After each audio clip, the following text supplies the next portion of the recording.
이번 시간에는 네트워크 관련 장비에 대해서 같이 한번 살펴보도록 하겠습니다. 자, 첫 번째 거요. 네트워크 인터페이스 카드라고 이렇게 나왔는데 이 네트워크 인터페이스 카드를 우리가 그냥 랜 카드라고 생각하시면 돼요. 랜 카드를 다른 말로 이더넷 카드, 네트워크 어댑터라고 그렇게 부릅니다. 자, 이 랜 카드라는 거는 우리가 컴퓨터 본체에서 인터넷을 꽂는 그 곳에 그 카드를 보고 우리가 랜 카드, 이더넷 카드 그렇게 부르는 거예요.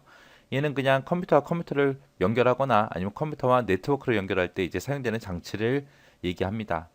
이 카드가 해주는 일은 우리가 가지고 있는 정보가 케이블을 통해서 전송될 수 있는 형태, 정보 형태로 변경해주는 그런 일을 해요. 그게 이제 랜카드다라고 그렇게 기억하시면 됩니다. 그 다음에 이제 허브라는 아이요. 허브라는 아이는 여러 대의 컴퓨터를 연결하는 장치예요. 그래서 회선을 통합적으로 관리할 수 있게 그렇게 도와주는 게 허브라는 아이입니다. 허브에는 보게 되면 종류가 두 가지가 있어요. 더미 허브라는 아이가 있고요. 스위칭 허브라는 아이가 있고 이렇게 두 가지가 있습니다. 더미 허브는 그냥 데이터를 주고받고 할 때 그때 그냥 단순히 연결만 해주는 그런 기능을 가지고 있어요. 연결만 한다.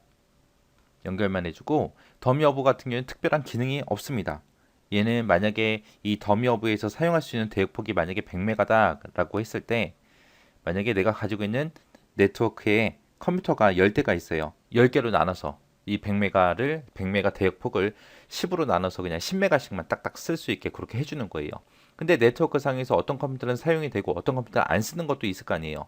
그러더라도 그냥 무조건 한 대당 무조건 10메가씩만 그렇게 쓸 수 있게끔 해주는 게 그냥 더미 허브. 그 다음에 이제 스위칭 허브예요. 스위칭 허브는 얘보다는 이제 좀 똑똑해요. 똑똑해서 스위칭 허브를 다른 말로 지능형 허브라고 그렇게 부르기도 해요.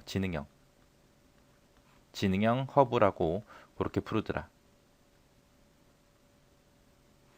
얘는 더미 허브보다 좀 더 똑똑한 놈인데 얘는 네트워크 상에 데이터가 흐르냐 안 흐르냐 그 유무를 따져요. 그래서 얘는 흐름 제어를 합니다. 흐름 제어를 해서 만약에 얘도 똑같이 대역폭이 만약에 100메가 정도가 있어요. 100메가가 있을 때 만약에 지금 사용하고 있는 네트워크 단말기는 10개 있습니다. 10개 있으면 얘는 그냥 단순하게 그냥 10으로 나눠서 10메가씩만 딱딱 쓸 수 있게 했죠.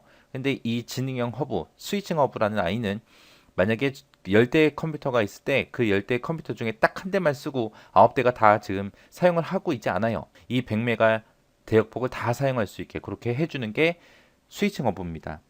그래서 스위칭 허브가 더 좋은 거죠. 그래서 허브는 이런 게 있구나라는 것만 그렇게 기억 좀 하시면 될 것 같아요.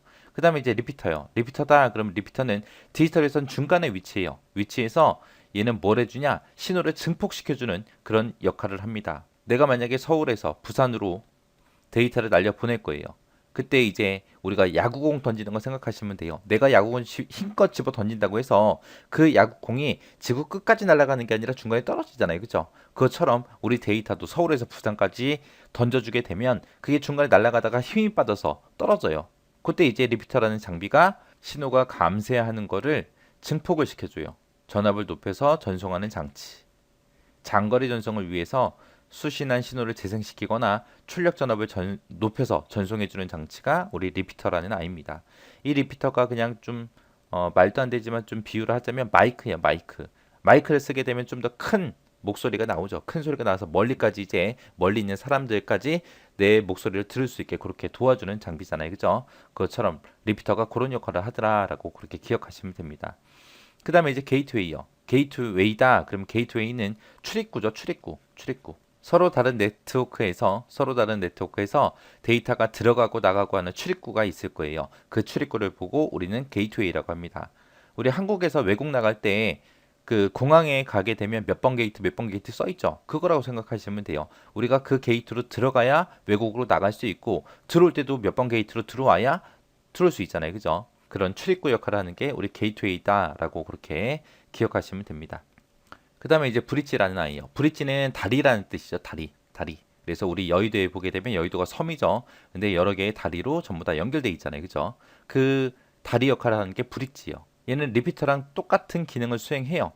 똑같은 기능을 수행하는데 브릿지가 좀 더 똑똑합니다. 얘는 단순하게 그냥 신호만 증폭만 시켜주는 게 아니라 네트워크를 분할을 시켜요. 분할을 해서 트래픽 생기는 걸 감소를 시킵니다. 그리고 물리적으로 서로 다른 네트워크를 연결할 때 그때 사용되는 장비가 우리 브릿지라는 장비요. 얘는 그냥 양쪽 방향으로 데이터가 왔다 갔다 할 수 있게 전송만 해줘요. 전송만 해줘요. 얘는 프로토콜 변환이나 그런 복잡한 처리는 못합니다. 프로토콜 변환을 못하기 때문에 프로토콜과는 독립적으로 작동을 해요. 해서 네트워크에 연결된 여러 개의 단말기들을 통신 프로토콜을 바꾸지 않고 네트워크를 확장할 수 있는 그런 장비를 보고 우리는 브릿지라고 합니다. 브릿지. 그래서 브릿지라는 장비는 리피터처럼 증폭도 해주지만 네트워크를 분할해서 트래픽도 감소시켜 주더라.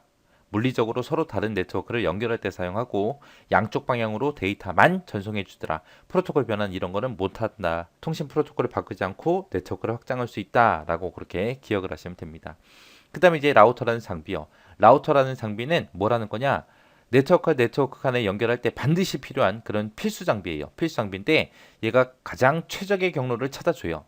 내가 만약에 서울에서 부산으로 가겠다라고 했을 때 우리는 차를 타자마자 내비게이션을 찍습니다. 내비게이션을 찍으면은 여러 가지 경로를 보여주죠. 뭐 최적의 경로다, 뭐 일반 경로다, 고속 경로다 해서 여러 가지 경로 보여주잖아요. 그게 라우터라고 생각하시면 돼요. 그래서 서울에서 부산으로 갈 때 가장 좋은 길, 가장 빠른 길, 그런 가장 최적의 IP 경로를 설정해 주는 게 그게 라우터라는 아이예요. 그래서 내가 가지고 있는 네트워크와 다른 네트워크의 연결점 어디로 갈지 그 연결점을 결정해주는 그런 역할을 해줘요. 그리고 데이터들이 효율적으로 전송될 수 있도록 흐름 제어도 해줍니다. 그래서 어디가 길이 막히는지 어디서 트래픽이 생겼고 어디서 안 생겼는지 그런 거 따져서 가장 좋은 최적의 경로를 찾아주는 게 우리 라우터라는 장비요. 자, 여기서는 우리 시험 문제 다 자주 나온다고 생각하시면 돼요.